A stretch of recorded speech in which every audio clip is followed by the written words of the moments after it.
Hey everyone, and welcome to Passion for Food. Today is a recipe that's very special to me, Cornish Pasties. And the recipe I'm using is actually from my great grandmother who lived in Cornwall, England. So this will be fun. Let's go ahead and get started. Okay, so first for our pastry, we need to measure out a total of 1 pound of fat. Now for this, I'm going with 50% butter and 50% lard. If you're a little bit concerned about the lard, you can use vegetable shortening for this, but I really think the lard works very, very well here. And what you want to do is just cut up your fat into chunks, not too big. They don't have to be too small, especially because I'm going to be using the food processor here today. So just go ahead and get all of that in your bowl. All right, so next up our flour. We need 3 pounds of flour. So this is a 3-to-1 traditional pastry recipe, 3 parts flour to 1 part shortening. All right, now that we have our flour and shortening measured out, time to get it combined. I'm going to use the food processor to save a little time here, but traditionally you would just work the shortening into the flour with your fingertips until you get something that resembles fine crumbs. I would say, though, if you do that by hand, you can expect it to take around 20 or 30 minutes. I got this all done with the food processor in about 7 minutes, so I definitely think this method works well. The only thing I would caution you on is to keep in mind that you're going to have to do it in batches. So don't overload the first batch with half of your fat and now you've just got a bunch of flour left over, for the third batch. You do want to be mindful of that. Try and get shortening and butter into every batch so you're consistent. But it is all going to be mixed together in the end. So, each batch doesn't have to be absolutely homogeneous with the other batches. It will all be mixed in at the end. So don't stress out too much about that. All right, now that we have our flour and shortening nicely combined, we're going to need to mix in about 2 cups of ice cold water. I just added a couple of ice cubes to mine to get it nice and cold. Don't forget to remove those. You don't want to pour ice into your mixture. You might not need the full 2 cups. I didn't need about a fourth of a cup of mine. So keep an eye on it as you're working with it. You don't want it too wet or too dry. The best way to start here is just to stir around with a fork as you're pouring in your cold water. Keep pouring anywhere you still see that sand-like texture. It will very quickly start to come together into a dough, at which point it's time to switch to your hands. Gently work this together until it comes together in a nice, smooth ball. We don't want to overwork this. We want it to be nice and tender later. And once it comes together for you, we need to refrigerate this covered, preferably overnight. So I would suggest doing this the day before. Although, if you can't do that, 3 or 4 hours minimum. You don't want to use this right away. It will not turn out the way we're looking for. Okay, and our filling is going to be pretty traditional. Here we have a total of 7 large russet potatoes, along with 4 large onions. And today I went with about 3 pounds of London broil. Any kind of semi-lean beef will work. You don't want it to be too fatty. I would aim between 2 and 3 pounds. I like mine a little heavy on the meat and onions, so I increased those slightly from the traditional recipe, but you can do whatever you like. And on to preparing our filling. We want to try and keep our cubes a fairly consistent size. Anything under half an inch is fine, but just try and keep them all more or less the same size. It definitely doesn't have to be perfect. As you'll see, I had some here that were a little bit too small, a little bit too big, but they all cooked together and it was just fine. Reason being, we want everything to cook together nice and evenly. So just make sure you have all of that done, and then it's on to dicing our onions, which is always extra fun. And we just want to do a fairly standard dice on our onions. Again, it doesn't have to be perfect, but try and get it fairly consistent. Of course, about halfway through here, my eyes start burning and tears are running down my face, but there was no stopping, so on we push until we get through our onions. And once we're done with that, it's time for my favorite part, which is cubing up our beef.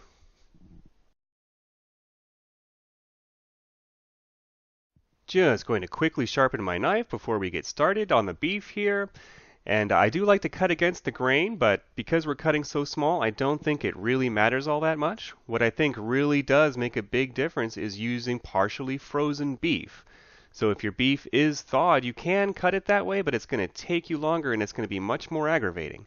So I really recommend using partially frozen beef, or at least sticking it in the freezer for a half hour or so until it firms up. It'll be much, much easier to work with.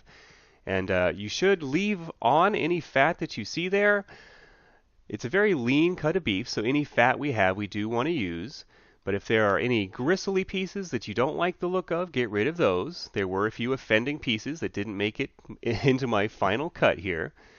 But that's pretty much it. We just cube it up the same sizes as the potatoes, and into our bowl we go. And we're almost ready for final assembly.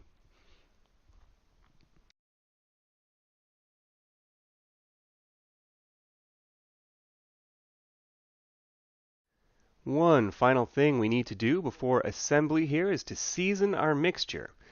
I just sort of eyeballed this. You're probably going to want more salt than you realize. This looks like a lot of salt that I'm putting in here right now, but actually that wasn't enough. I had to add probably twice that much. So I would start with probably a tablespoon of salt and black pepper to taste. I just ground on as much pepper as looked like appropriate here, and then we mix.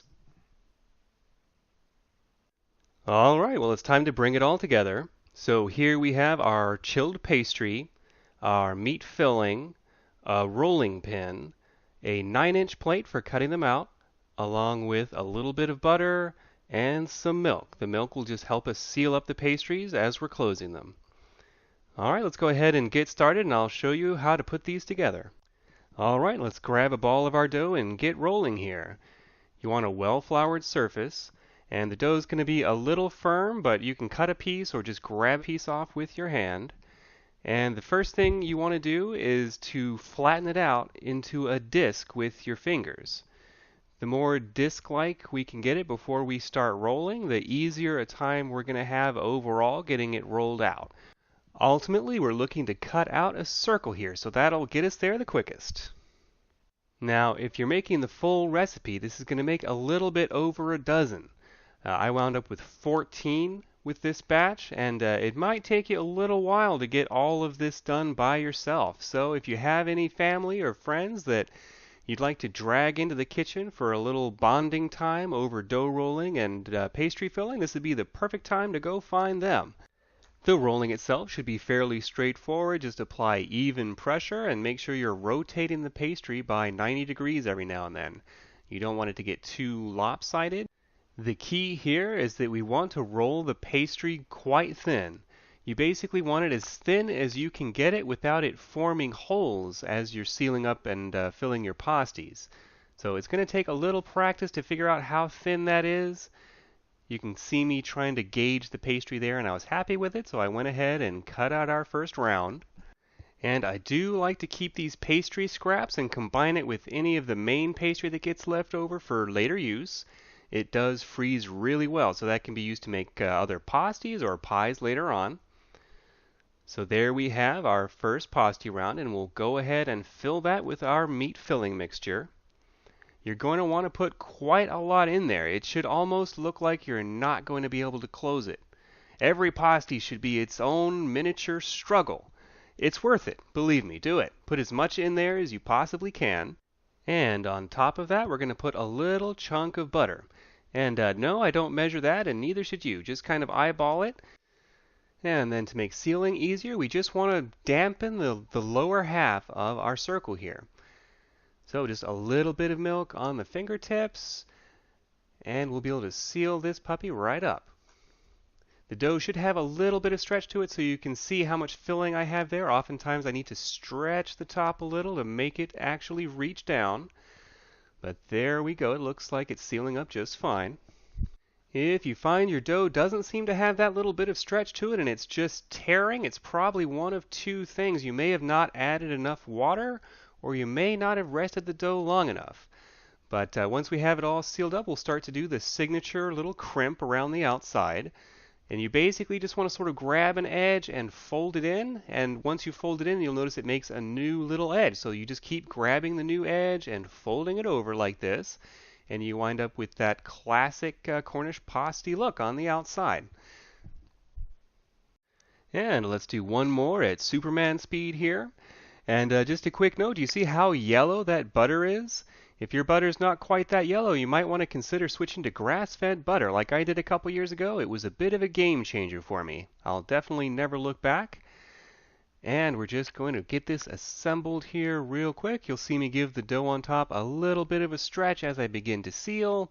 And we'll get another look at the folding technique here where you just fold up those corners and keep grabbing the corner and folding it up and you're done. Our final step here is going to be to base these with a quick egg wash. That's just one egg with about a tablespoon of water. This is just going to give us a much nicer brown color on the finished product.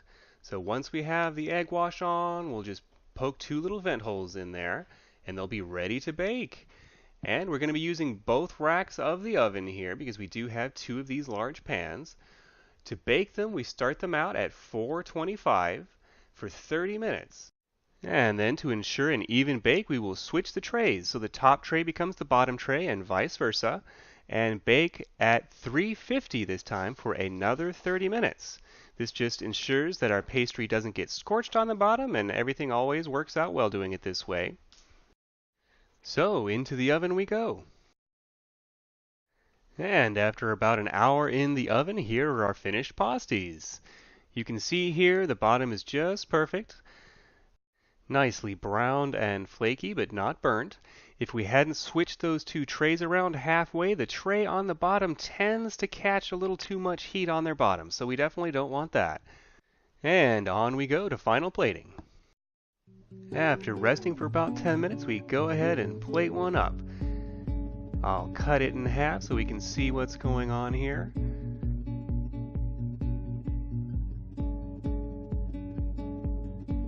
Our filling is staying in place nicely thanks to those even sizes, and you should be able to see it's nice and moist in there without falling apart, which is exactly what we're looking for. Overall, I think these came out perfect, and it really is one of my favorite dishes. Alongside it here, we have some peach and apricot chutney from South Africa. This is a very traditional accompaniment for these, and it really does pair marvelously. If you've never tried it, you should give it a go and see how you like it. So what foods are you passionate about? Is there a dish you'd like to see me prepare here? If so, let me know in the comments below. And if you've enjoyed my video, please give me a thumbs up and consider subscribing to get updates. I'll be releasing a new video every week, so stay tuned for more Passion for Food.